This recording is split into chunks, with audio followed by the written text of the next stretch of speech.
الف لام میم الله اعلم بمراده الله پوهه ده په معنا د دې حروفو. الله فرمای ذالک الکتاب دا سه کتاب دی دا قران مجید لاره بفيه هیڅ شک نشته پدې کې هدن دا قران مجید د هدایت د للمتقین د پاره د متقینو نو متقینو د پاره نه ټول انسانیت د پاره د هدایت کتاب دی خو هغه هدایت چې انسان ته نفع ورکړي نو هغه صرف متقین حاصل ول شي. اوس کافر قران ته نزدیکیږي نو هدایت ورته نه ملوي.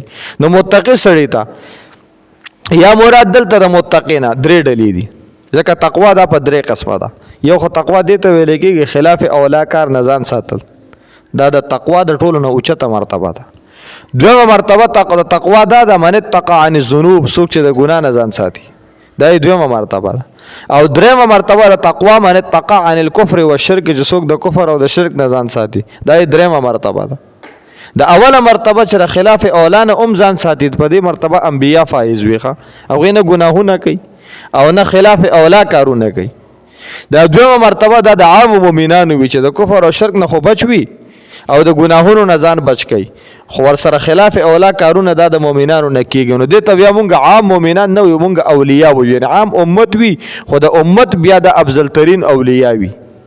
او بیا دا درېمه ډله په دې کې چې کوم دی دا د عام مؤمنانو ده چې ګناهونه یې خبله شمیره ګناهونه وي خو من اتقى عن الكفر والشرك د کفر او شرک نه ځان ساتلی لکه دا مونږ عام مؤمنان.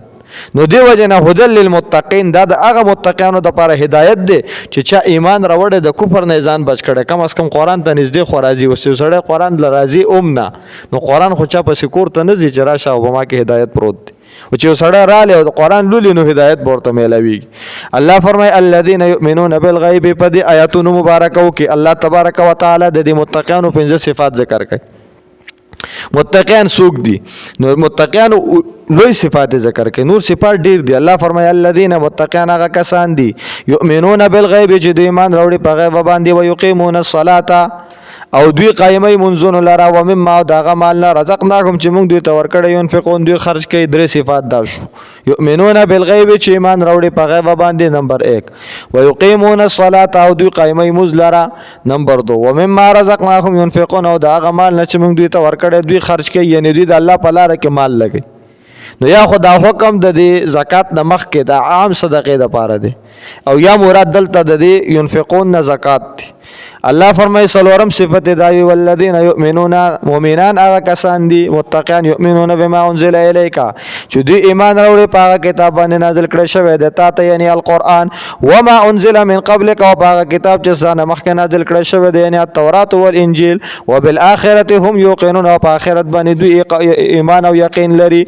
اولئک دا کسان اولئک الموصوفون بتلک الصفات السابقه هغه کسان چې هغه موصوف په دې ما قبل په دې 5 صفات باندې. نو الله فرمای علی هدن دا په هدایت باندې دي مې ربهم د جانب د رب د دوینا الموصوفون بتلک الصفات السابقه چې دا 5 صفات پکې وي نو دا په هدایت دي. الله فرمای و اولئک او دا کسان هم المفلحون هم دوی کامیاب دي. دلته د کامیابی نه کومه کامیابی مراده ده نو فرمای الفائزون بالجنه یو دا کامیابی ده چې دوی با کامیابی حاصله په جنت سره جنت به ورته میراو شي. او دویم الناجون من النار دوی به جهنم نه ځان وساتي دا هم کامیابی ده. نو چې جنت چاته میلاو شي جهنم نه ورته خلاصې میلاویږي.